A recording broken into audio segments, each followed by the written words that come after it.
So your journey, you know, from the early days in Chicago, how did you make it happen for you? Because there's a lot of other Chicago bands who want to emulate your success. What's the secret? Well, first and foremost, don't be lazy. Yeah. You know, don't expect stuff to get handed to you. You have to take it and do everything that's necessary. Commit all of your resources to it. You know, a lot of people will take money that they make from the band, which is piddly money in the beginning, and pocket it, as opposed to throwing it back into the band. Not only did any money that the band generated back in the early days go back into the band, but we pulled money additionally out of our own pockets.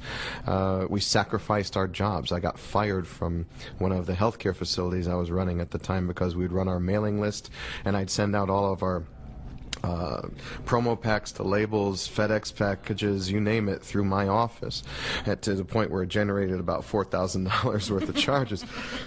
So I actually got let go from one of the facilities. But you got to be willing to do anything that it takes. You got to be really hungry. You got to promote. Anytime that there was a show coming through town, the money that we had pooled together was spent on promotional items, T-shirts, stickers, demos of the band, cassette tapes at the time. And if there were 4 shows in town that night, rock shows, each member of the band would split up and be at the front door of each one of those shows, handing stuff out. Bands just expect stuff to be handed to them, and it doesn't work that way. Of course, you also need to write good songs. That's a huge, huge part of it, and you have to be fortunate enough to be able to tap into that. But definitely don't expect a handout. So how does your songwriting process work? Are you able to write on the road? Is there any time? Not really. We kind of each need to be in our own sorts of peaceful headspaces in order to write. It always starts with, or 99% of the time starts with, a riff idea that Danny has, and he'll bring it to Mike. They'll come up with a basic rhythm for it, and put it into a 2 or 3 part progression. Once that's solidified, they give it to me. And then I start improvising with a melody and a rhythm for the vocal on top of the music that they've laid down, which is done in some sort of like a scat sort of pattern, sort of gibberish, no real words yet at that point in time. Once everything is solidified and everything seems to be working musically in terms of notes and in terms of rhythms, no 2 elements fighting against each other, and everything is sort of wrapped together in terms of its transitions and made seamless, the very last element to come into play is the lyrics. And they're written to fit already the rhythmic and melodic pattern that I've already laid down in the scat pattern, so it's kind of like trying to find pieces to a puzzle that you're not sure how are going to fit in there, and yet make cohesive sense of it. So very, very difficult, and rather unorthodox, because a lot of other bands will start a song off with a lyric. We go completely the opposite way. That's good. It's working for you. It has. So you had a deviated septum, right? Mm-hmm. Did that change your voice when you had surgery? It didn't really change the voice so much. It enabled me to breathe a lot easier, and it enabled me to utilize proper singing technique a little bit easier, because your nasal cavity is sort of meant to be a pressure relief valve when you sing, as opposed to singing directly from the throat. There's a classical concept of the head voice, resonance with it between here and here, and it channels through your nasal passages. So mine were so intensely blocked.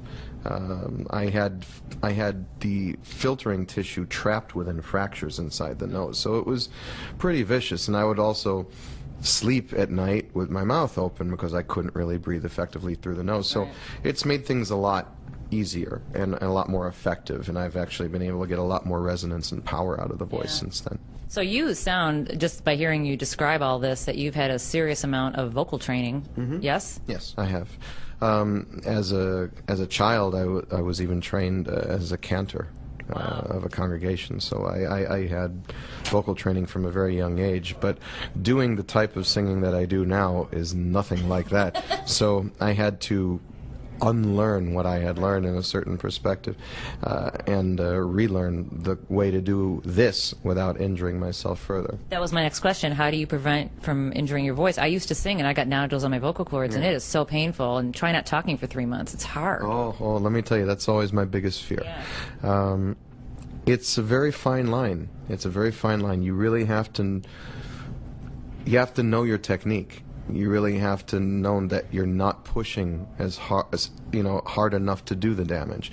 And with me in particular, in order to achieve that sort of grit, that raspiness that's also in the vocal, instead of just doing a purely sung sort of operatic style, that also takes a little bit of finesse and a little bit of technique, because you can only close the flap of the vocal folds ever so slightly, as opposed to trying to force air through that to create that sound, which then can cause you injury.